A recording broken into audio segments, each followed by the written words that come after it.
धारा 370 और article state board के हवाले से प्रोटेस्ट हुआ 5 अगस्त को। हालांकि इंडिया ब्लॉक ने भी विभिन्न इस बारे से प्रदर्शन किया, लेकिन सेटल जो भारत सरकार केंद्र में बैठी सरकार कह रही है कि अभी भी उचित समय नहीं है सर। तो उस हवाले से अपनी पार्टी आपने भी कहा कि मेरे दरवाजे खुले हैं सर, तो क्या कुछ पेश रहेगी सर? देखिए, इंडिया ब्लॉक हो या हमारी जम्मू कश्मीर की पार्टियां हो, इन्हें तो आज ये याद आया। हमें तो उसी दिन से ये याद है जिस दिन से हमने जमात को बनाया 8 मार्च 2020 को। हमें तब भी मालूम था कि वादे बहुत किए जाते हैं।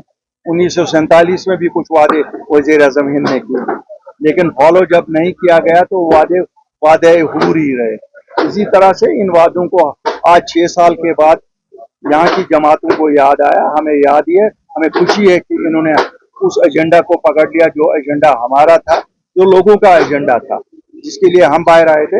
हमारा तो साथ होगा ही होगा इंशाल्लाह।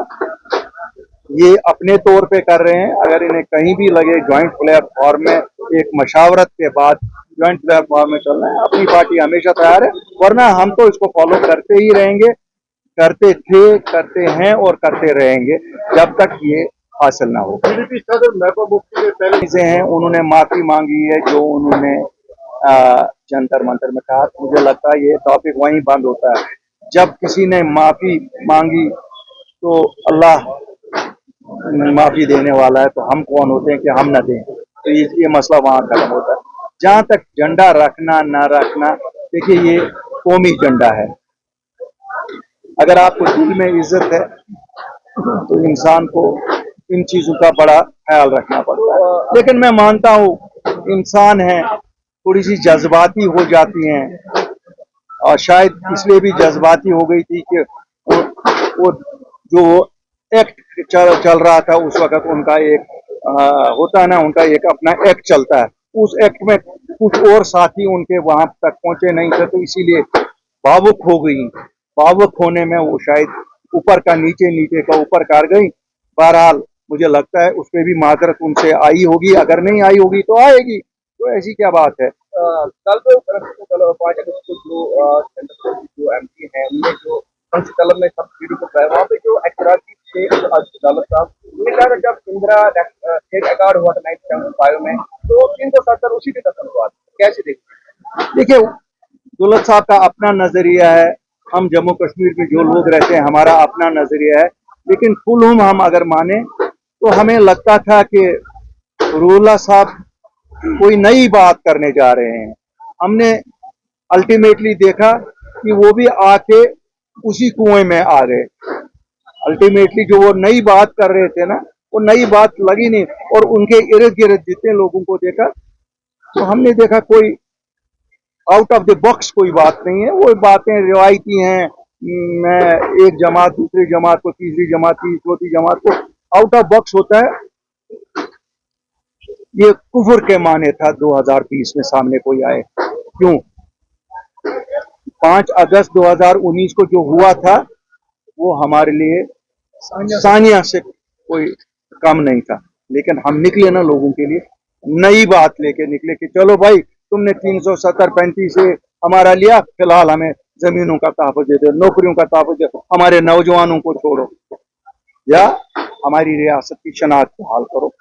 तो कोई आउट ऑफ बॉक्स वाली बात नहीं की। लेकिन बहरहाल दायरे में बात की। शायद दायरा इतना ही उनको अलॉट हुआ होता, तो उसी दायरे में उनकी बात हुई, वो नहीं मालूम होगा।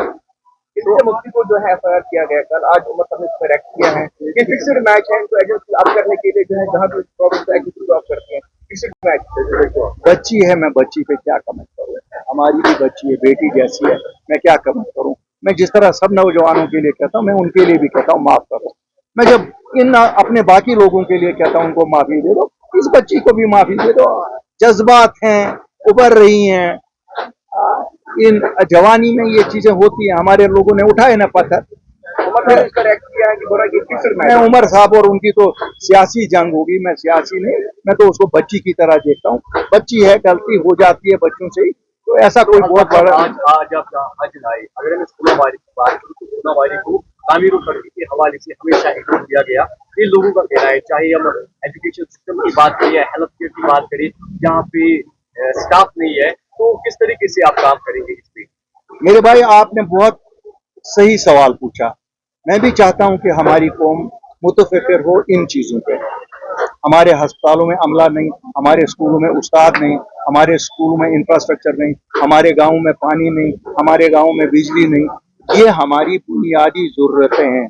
हमारे राशन स्टोरों पे राशन नहीं। ये फैक्चुअली हमारे लिए मसाइल है। लेकिन जब बात कोई सियासी जमात इन चीजों की कहते हैं आज वो ना किलियों का एजेंडा तो कहीं गण ये गणना कहीं स्कूलों बदल अगर बच पारन के पद क्या कारण थे अगर अस्पताल में इलाज नहीं होगा तो क्या होगा। इसलिए ये जरूरी चीजें हैं। और मैं आप खासकर आप खुद नौजवान हैं, आपको दरखास्त करता हूं, आप सब लोगों को नौजवानों को दरखास्त करता हूं, हमारी सियासत ये सियासत होनी चाहिए। कब तक हम गाली गलौज की सियासत करेंगे।